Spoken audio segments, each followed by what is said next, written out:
Hello, good evening dear students. আজকে তোমাদের প্রবাহী তড়িৎ চ্যাপ্টারের এমসিকিউ এর সলিউশন এবং হিন্টসের কিছু ক্লাস করব।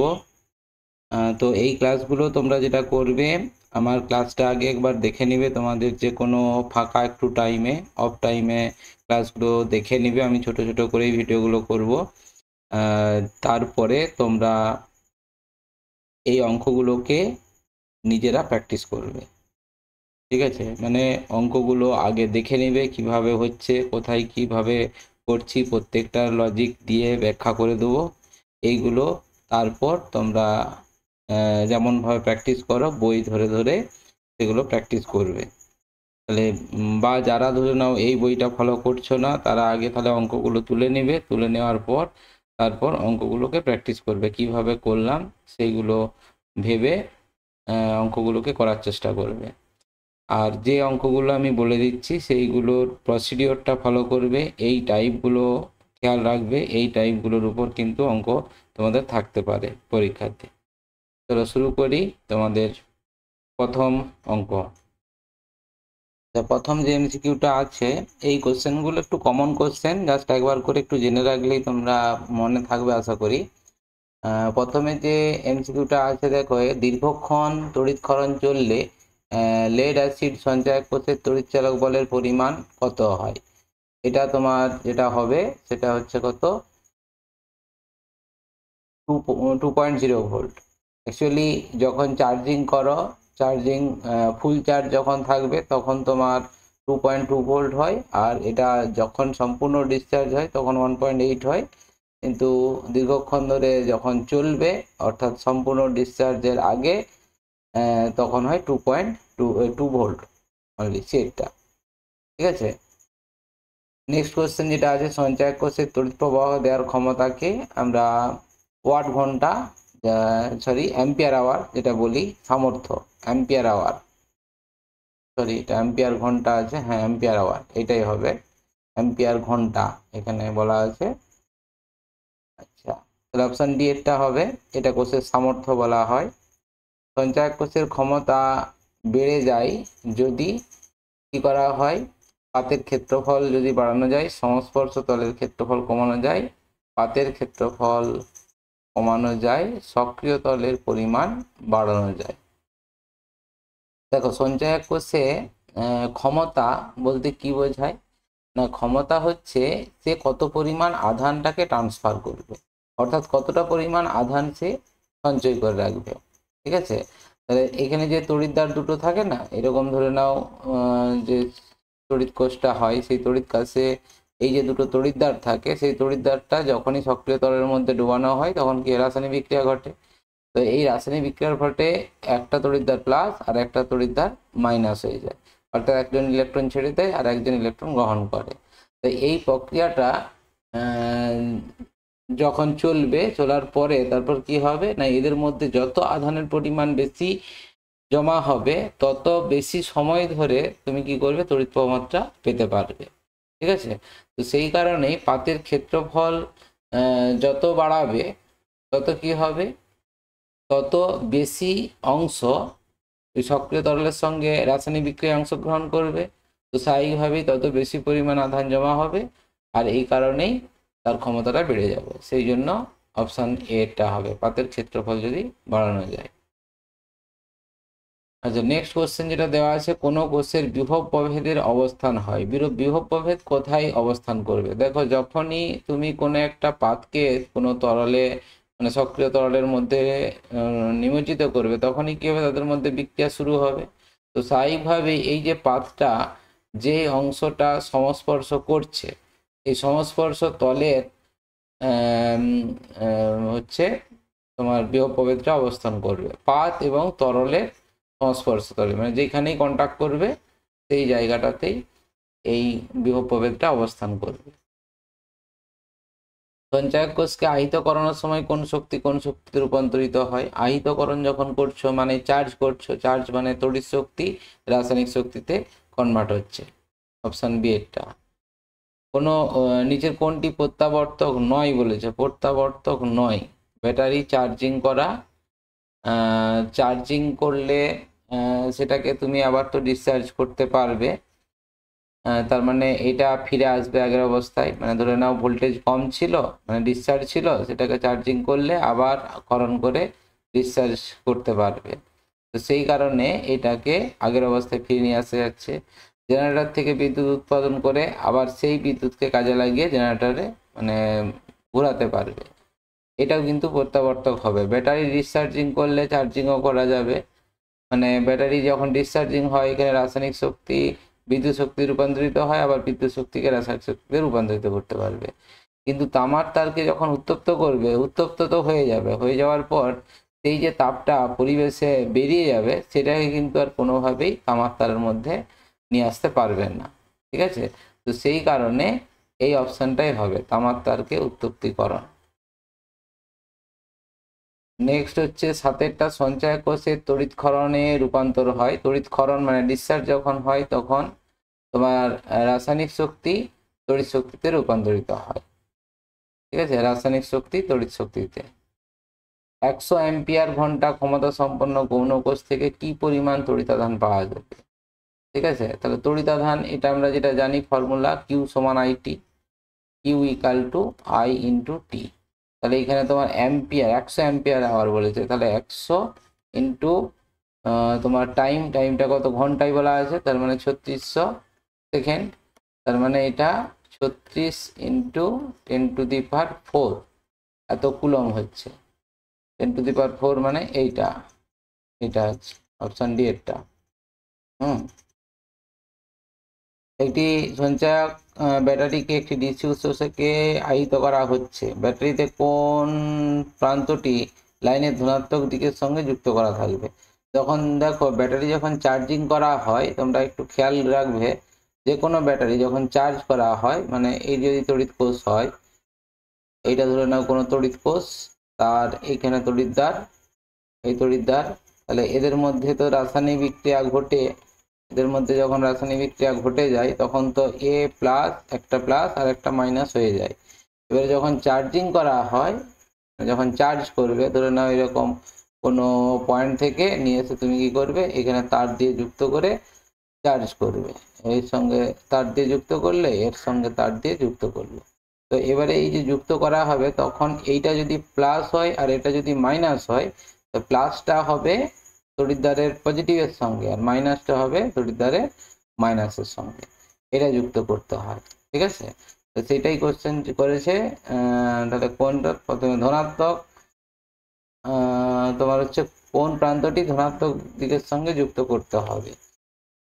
ব্যাটারির কোন প্রান্তটি লাইনের ধনাত্মক দিকের সঙ্গে, তাহলে ধনাত্মক, অপশন এরটা। ঠিক আছে, এটি হবে। নেক্সট, মোটর গাড়িতে ব্যবহৃত তরলের মধ্যে থাকে সালফিউরিক অ্যাসিড। এটা লঘু সালফিউরিক অ্যাসিডটাই ব্যবহার করা হয়। নেক্সট তোমার যে কোশ্চেনটা আছে, তড়িৎদ্বারের আকার বড় করলে প্রাপ্ত তড়িতাধানের পরিমাণ। তো এটা তড়িৎদ্বারের আকার যত বড় করবে ততই, যেটা বলছিলাম যে রাসায়নিক বিক্রিয়াটা বেশি হবে, মানে বেশি সংখ্যক আধান জমা হবে, তো স্বাভাবিকভাবেই তড়িৎ আধানের পরিমাণটা তত বেশি হবে। ঠিক আছে, এটা তত বাড়বে, এই জন্য অপশান এটা হচ্ছে। 60 অ্যাম্পিয়ার আওয়ার সামর্থ্যের একটি কোষ সম্পূর্ণভাবে খড়িত অবস্থায় আছে। 5 অ্যাম্পিয়ারে কোষটিকে আহিতকরণের জন্য কত সময় লাগবে? তুমি ভাবো বাড়িতে একটা তোমার ব্যাটারি আছে, মানে ইনভার্টারের ব্যাটারি, বাড়িতে ইনভার্টার থাকে, লোডশেডিং হয়েছিল, তুমি তড়িৎ কোষ ব্যবহার করেছো, অর্থাৎ ব্যাটারি ব্যবহার করা হয়েছে, ব্যাটারি ডিসচার্জ হয়ে গেছে, কারেন্ট এসেছে, আসার পর এবার তাকে কী করা হচ্ছে, চার্জ করা হচ্ছে। বলছে সম্পূর্ণ ডিসচার্জ হয়ে গেল, এই সম্পূর্ণ ডিসচার্জ থেকে সম্পূর্ণভাবে চার্জ হতে কত সময় লাগবে? যদি তাকে 5 অ্যাম্পিয়ার তড়িতে চার্জ করা হয় তাহলে কত সময় লাগবে? তাহলে আমরা যে ফর্মুলাটা জানি, কোষের সামর্থ্য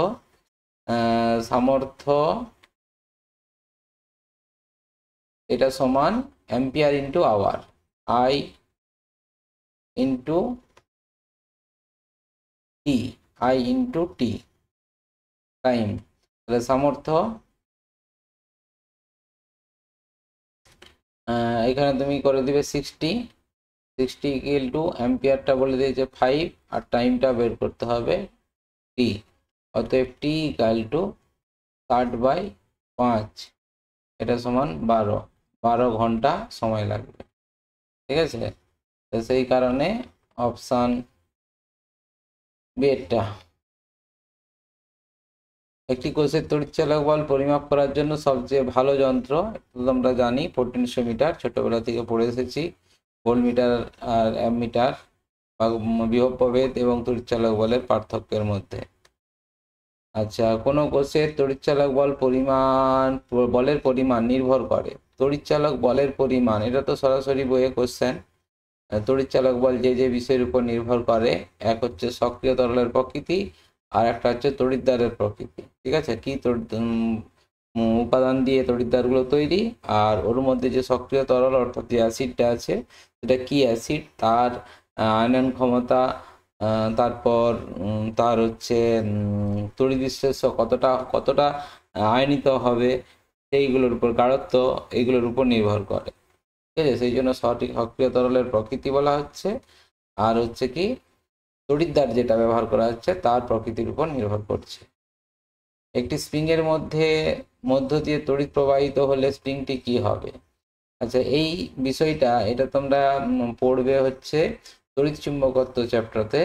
যেটা জানবে সেখানে, যেরকম দুটো যদি পরিবাহী তার, এই পরিবাহী তারের মধ্য দিয়ে যদি একই অভিমুখে প্রবাহ যায়, সমপ্রবাহ, তাহলে কি হবে না, এরা পরস্পরকে আকর্ষণ করবে। ঠিক আছে, কেন করবে ওটা তড়িৎ চুম্বকত্ব চ্যাপ্টারতে জানতে পারবে। কিন্তু এখানে যেটা জানবে যে ধরো এরকম একটা কোনো স্প্রিং, এরকম ভাবে কল্পনা করো, সলিনয়েডের মতনই দেখাচ্ছে, এরকম কোন একটা স্প্রিং। ঠিক আছে, এই স্প্রিং এর মধ্য দিয়ে তড়িৎ প্রবাহ হচ্ছে। তাহলে এই বরাবর যদি তড়িৎ প্রবাহ হয়, বুঝতেই পারছো, এই যে ধরে নাও এই যে প্যাঁচগুলোতে, এই যে এইদিকে তড়িৎ প্রবাহ হচ্ছে না, তাহলে এটা কি হবে, এটা একটা প্যাঁচের সাপেক্ষে আর একটা প্যাঁচ, মানে এইটা তার সাপেক্ষে এইটা একই দিকে তড়িৎ প্রবাহ হচ্ছে। যেমনটা এইটার একই দিকে হচ্ছে, সেরকম এক একটা আমি একটু আরেকটু হাইলাইট করছি। দেখো, এই যে এই অংশটা আর এই অংশটা, প্রত্যেকটার এরকম এই অংশগুলো দেখো পরস্পরের সঙ্গে সমান্তরাল হচ্ছে। তাহলে এটা যেরকম সমান্তরাল, সেরকমভাবে সমান্তরাল হচ্ছে এবং একই দিকে তড়িৎ প্রবাহ হচ্ছে, যে কারণে এরা পরস্পরকে আকর্ষণ করবে। তাই কি হবে, এটা সংকুচিত হয়ে যাবে, স্প্রিংটি সংকুচিত হবে। ঠিক আছে। আচ্ছা, এই কোশ্চেনটা একটু ভুল আছে, কোন কিসের মধ্যে বিভব প্রভেদ প্রয়োগ করা হচ্ছে সেটা কিন্তু বলা নেই, সেই জন্য এটা করতে হবে না। তারপরে এটা 17 যে কোশ্চেনটা আছে, একটি 1 অ্যাম্পিয়ার তড়িৎ প্রবাহ বহন করলে কোনো প্রস্থচ্ছেদের মধ্য দিয়ে প্রতি সেকেন্ডে কতগুলি ইলেকট্রন যাবে। তাহলে এখানে তো আমরা যেটা জানি যে কিউ সমান, এটা হচ্ছে আই ইন্টু টি। ঠিক আছে, আবার কিউ সমান আমরা জানি কি এন ই, ইটা কি ইলেকট্রনের চার্জ আর এন হচ্ছে সংখ্যা, আই ইন্টু টি। অতএব তোমাকে বলেছে কতগুলি ইলেকট্রন, মানে ইলেকট্রনের সংখ্যা জানতে চেয়েছে, তাহলে এন সমান কত, আই টি বাই ই। ঠিক আছে, আমরা যদি ধরে নিই এন সংখ্যক ইলেকট্রন তোমার হচ্ছে প্রবাহিত হবে।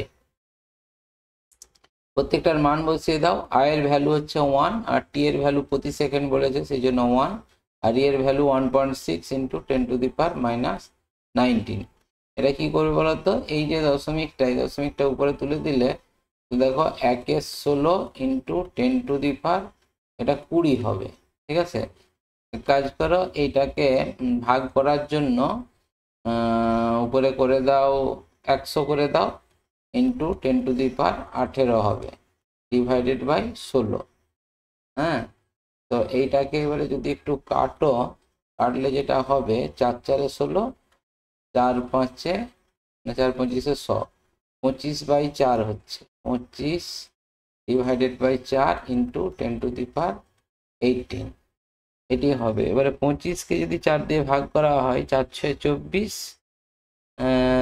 দশমিক নিলে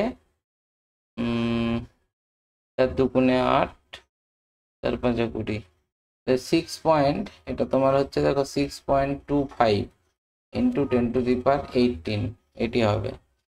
আচ্ছা, এবারে অপশানগুলো দেখো, অপশানগুলো এরকম ফর্মে নেই। এটা যেটা করবে 0.625, এটা যদি করো দশমিক যদি এদিকে নিয়ে আসো, তাহলে এখানে আরও 10 গুণ করতে হবে, অর্থাৎ 10⁻19। এটা তোমার আছে অপশান এরটা, ঠিক আছে, এইটি হবে। আচ্ছা, নেক্সট যে অঙ্কটা আছে, এই অঙ্কটার জন্য তোমাদের কি করতে হবে, এটা ইন্টিগ্রেশন করতে হবে। ইন্টিগ্রেশন i সমান দেওয়া আছে, i সমান 3t² প্লাস 3t প্লাস 5। সমীকরণ অনুযায়ী পরিবর্তন t ইকাল টু 2 সেকেন্ডে 30% মধ্যে যে পরিমাণ তড়িৎ আদান প্রবাহিত হয়। তাহলে i এর জায়গায় আমরা বসিয়ে দিই dq by dt equal to 3t² plus 3t plus 5। এখান থেকে dq সমান 3t² plus 3t plus 5 into dt।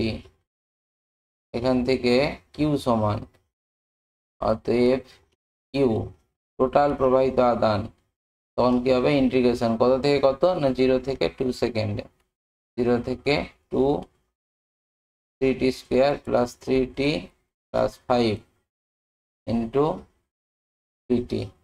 এবারে এটাকে ক্যালকুলেশন করলে যেটা আসবে 3t² মানে 3 ইন্টু tq বাই 3, তার লিমিট বসিয়ে দাও 0 to 2 প্লাস 3t আছে, এটা হয়ে যাবে t² বাই 2, এরও লিমিট বসিয়ে দাও 0 থেকে 2 প্লাস 5 আছে 5 ইন্টু t, এটাও লিমিট 0 থেকে 2।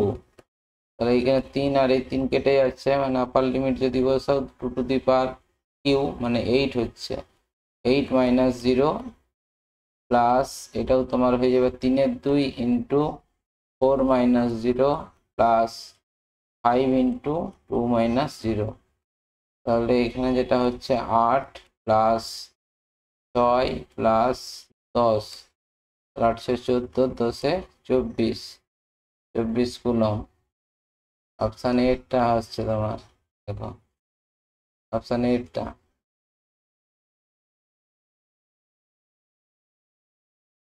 নেক্সট যে কোশ্চেনটা আছে দেখো 19-এরটা, 100 ওহম রোধ বিশিষ্ট একটি ভোল্টমিটার যখন একটি তড়িৎ কোষের সঙ্গে যুক্ত করা হয় তখন ভোল্টমিটারের পার্ট হয় 2 ভোল্ট। কোষটিকে একটি 15 ওহম রোধের সঙ্গে যুক্ত করলে 1 ওহম রোধ বিশিষ্ট একটি অ্যামিটারের পার্ট হয় 0.1 অ্যাম্পিয়ার। কোষটির তড়িৎচালক বল কত? তাহলে এখানে তোমাকে প্রথমে সার্কিটটা এঁকে নিতে হবে। তাহলে সার্কিটটা যেটা আঁকবে, এটি একটি তড়িৎ কোষ, তার একটা অভ্যন্তরীণ রোধ আছে, এই তড়িৎ কোষটা সঙ্গে একটা ভোল্টমিটার যোগ করছো, এই হচ্ছে ভোল্টমিটার, এটা হচ্ছে ভোল্টমিটার, যার রোধ আর ভি বলছি, আর ভি কত 100 ওহম, এইটি। আর এই কোষটাকে আমি একটু ঘিরে দিচ্ছি, এটা পুরোটা মিলে একটা তড়িৎ কোষ, যার তড়িৎচালক বল দেওয়া আছে। এই তড়িৎচালক বলটা নির্ণয় করতে হবে। এই তড়িৎচালক বল হচ্ছে ই, এটা জিজ্ঞাসা চিহ্ন থাকলো, এটা বের করতে হবে। আর এর অভ্যন্তরীণ রোধ হচ্ছে আর, ঠিক আছে। প্রথম ক্ষেত্রে যেটা বলেছে 100 ওহম রোধ বিশিষ্ট ভোল্টমিটার যুক্ত করলে ভোল্টমিটারের পার্ট হয় 2 ভোল্ট। তাহলে এখানে আমরা যদি ক্যালকুলেশনটা করি, এখানে যে প্রমাত্রাটা যাবে আই, এই আই সমান কত হবে, আই সমান হবে তোমার E divided by capital R plus small R. Capital আরটা হচ্ছে তোমার আর ভি প্লাস ছোট আর, মানে 100 প্লাস ছোট আর, ঠিক আছে। এবারে এখানে বলেছে ভোল্টমিটারের পার্ট হচ্ছে 2 ভোল্ট, অতএব ভোল্টমিটারের এগেনস্টে যে বিভব প্রভেদ সেটা কত, ভি, ভি সমান আই ইন্টু আর, আর ভি। তাহলে এটা হচ্ছে তোমার 2 ভোল্ট, 2 ইকাল টু আই এর জায়গায় বসিয়ে দাও ই ইন্টু আর ভির জায়গায় বসে দাও 100 ডিভাইডেড বাই এটা 100 প্লাস ছোট আর। এখান থেকে তোমার যেটা করতে হবে 100 প্লাস আর ইকাল টু 2 কেটে গেলে 50 এইটা হচ্ছে, এটা 1 নম্বর সমীকরণ দিয়ে রেখে দাও। এরপরে সেকেন্ড কেস চলে আসো। সেকেন্ড কেস যেটা বলছে কোষটিকে একটি 15 ওহম রোধের সঙ্গে যুক্ত করলে এর অ্যামিটারের পার্ট হয় এত। তো এখানে আবার কি করেছো, অন্য একটা সার্কিট গঠন করছো যেখানে এই তড়িৎ কোষ আর অভ্যন্তরীণ রোধ, এটা একটা বহির রোধ 15 ওহম রোধের সঙ্গে যুক্ত করে দিয়েছ বহির রোধ। এবং এখানে যদি একটা অ্যামিটার যোগ করো, এখানে অ্যামিটারের রোধ কত, 1 ওহম রোধ বিশিষ্ট অ্যামিটারের রোধটা হচ্ছে তোমার না আর অ্যাম্পিয়ার, এটা ইকাল টু 1 ওহম। তাহলে এটা ছোট আর, এটা হচ্ছে 15 ওহম। আর এখানেও তোমার প্রমাত্রা পাওয়া যাবে, সেই প্রমাত্রাটা কত, এই আই সমান দেওয়া আছে দেখো 0.1 অ্যাম্পিয়ার, 0.1 অ্যাম্পিয়ার। ঠিক আছে, এইটি।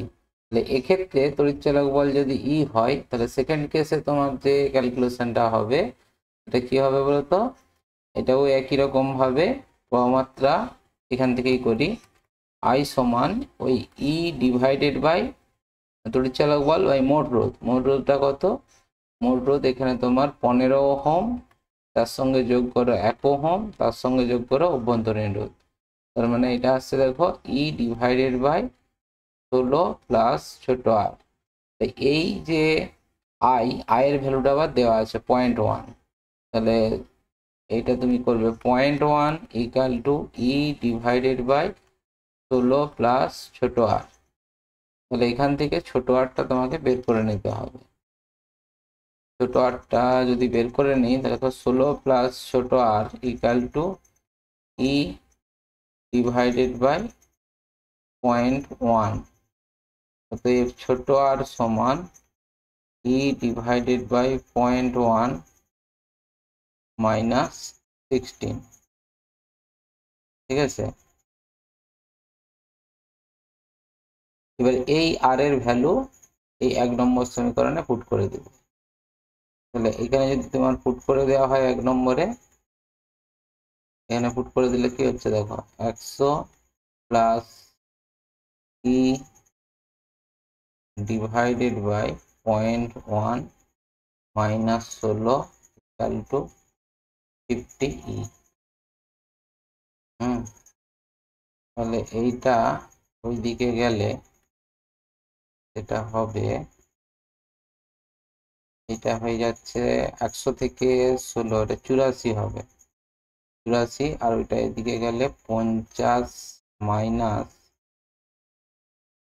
10 হবে 10 ই। কারণ এই দশমিকটা তুলে দিলে উপরে 10 হচ্ছে আর কি, 10 মানে 40। তাহলে ই সমান কত, 84 ডিভাইডেড বাই 40। তাহলে 4 দিয়ে যদি কেটে দাও, 4 দিয়ে যদি কেটে দিই তাহলে এটা হবে 21 ডিভাইডেড বাই 10, 2.1 ভোল্ট। ঠিক আছে, অপশন বি এরটা এটা হচ্ছে। বোঝা গেল অঙ্কটা। নেক্সট যেটা দেওয়া আছে দেখো, একটি তারের মধ্য দিয়ে প্রমাত্রা এটা আছে টি সেকেন্ডে, তারটি প্রসেসের মধ্য দিয়ে 5 সেকেন্ডে মোট তড়িতাধান। তাহলে এটাও দেখো একদম সেম এই যে অঙ্কটা করেছিলাম, এই অঙ্কটির মতন হবে, একই রকম ভাবে করবে তোমরা। এটা তোমাদের হোমওয়ার্ক থাকলো, নিজেরা টেস্ট করো নিজেদেরকে। ঠিক আছে, পরের অঙ্কে চলে যাই। পরের অঙ্ক যেটা দেওয়া আছে, কোষের তড়িৎচালক বল কি। তড়িৎচালক বল এখানে যেটা হবে, এই তড়িৎ আধানের উপর ক্রিয়াশীল বল, তড়িৎদ্বারের উপর ক্রিয়াশীল বল। এই যে এইটি হচ্ছে ডেফিনেশন, এক তড়িৎদ্বার থেকে অপর তড়িৎদ্বারে একক আধানকে স্থানান্তরের জন্য যে কার্য করতে হবে সেইটাই। ঠিক আছে, আচ্ছা নেক্সট তোমার অনুপ্রবাহ বেগ সংক্রান্ত যে কোশ্চেন গুলো আছে, গতিশীলতার একক। গতিশীলতা মানে মোবিলিটি যেটা বলা হয়, মোবিলিটি তোমরা পড়েছো তোমার ভিডি ইকাল টু মিউ ইন্টু ই। অতএব মোবিলিটি মিউ সমান কত, ভিডি বাই ই। ইটা ভিডিটা হচ্ছে বিচলন বেগ, ই হচ্ছে তড়িৎ ক্ষেত্র। তাহলে বুঝতেই পারছো এর এককটা যদি বের করো তাহলে এখানে একক কি হবে, ভিডির একক হচ্ছে মিটার পার সেকেন্ড, মানে metre second to the power -1। আর এর একক হচ্ছে volt per metre. Volt per metre, volt per না ভোল্ট ইন্টু মিটার, সরি তড়িৎ প্রাবল্য ভোল্ট পার মিটার হয়, ভোল্ট পার মিটার।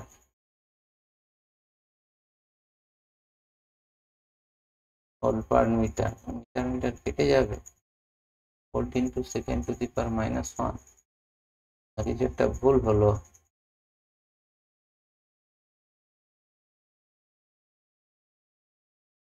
ও ভুলটা খুব সহজ ভুল ছিল, এটা একটু বসানোটা দিয়ে ভুল হয়ে গেছে আমাদের।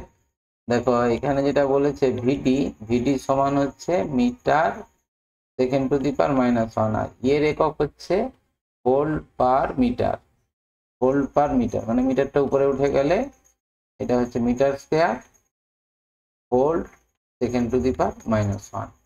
ঠিক আছে, এইটি হবে volt second to the power -1, মানে অপশন সি এটা, এটা হচ্ছে।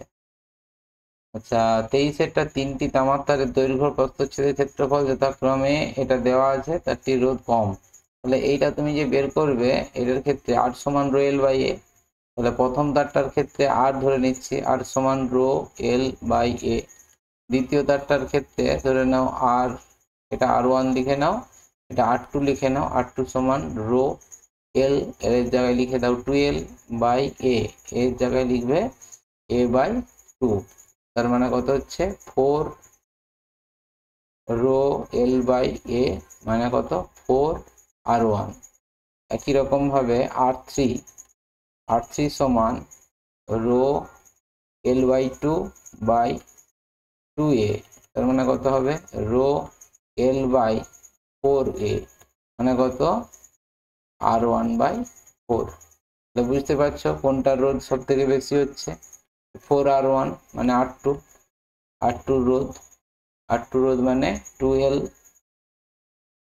2A প্রস্থচ্ছেদ যুক্ত 30 নয় A বাই 2 প্রস্থচ্ছেদ যুক্ত 30। ঠিক আছে, তাহলে এখানে অপশন এটা হচ্ছে। সুষম পরিবাহীর মধ্য দিয়ে তড়িৎ ক্ষেত্র প্রাবল্য ই এবং ইলেকট্রনগুলির অনুপ্রভাবের ভিডি হলে ভিডির সঙ্গে ই এর পরিবর্তন কি এক্ষুনি করলাম, এই যে এটা, এই যে সমীকরণটা, এটা কি হচ্ছে ভিডি সমানুপাতিক ই, ভিডি সমানুপাতিক ই, তাই ভিডির সঙ্গে ই সমানুপাতিক, অপশন সিটা। ঠিক আছে, কোনো ধাতুর মধ্য দিয়ে ইলেকট্রনগুলির অনুপ্রবাহ বেগ ভিডি এবং তড়িৎ ক্ষেত্রের প্রাবল্য ই হলে ভিডি বাই ই কে বলা হয়, এটা তো এক্ষুনি করলাম, ভিডি বাই ই কে বলা হয় মিউ, মোবিলিটি মানে ইলেকট্রনের সচলতা, অপশন বি এরটা। আচ্ছা নেক্সট, কোনো পরিবাহীর প্রস্থচ্ছেদ ক্ষেত্রফল আলফা, একক আয়তনে মুক্ত ইলেকট্রনের সংখ্যা এন, প্রবাহ ঘনত্ব এটা তো তোমরা জানো, আই সমান এন ই এ ভিডি, এটা ফর্মুলা। তাহলে এখান থেকে প্রবাহ ঘনত্ব যে সমান কত আই বাই এ, তার মানে এন ই ভিডি, এন ই ভিডি। তাহলে এখানে জানতে চেয়েছে ভিডি সমান কত, ভিডি সমান জে বাই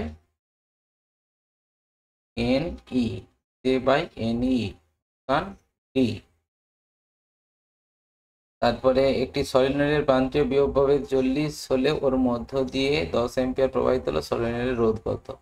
তো দেখো সলিনয়েডটার আকার এইরকম হয়, তোমরা জানো সলিনয়েড ক্লাস 10-এ পড়েছিলে।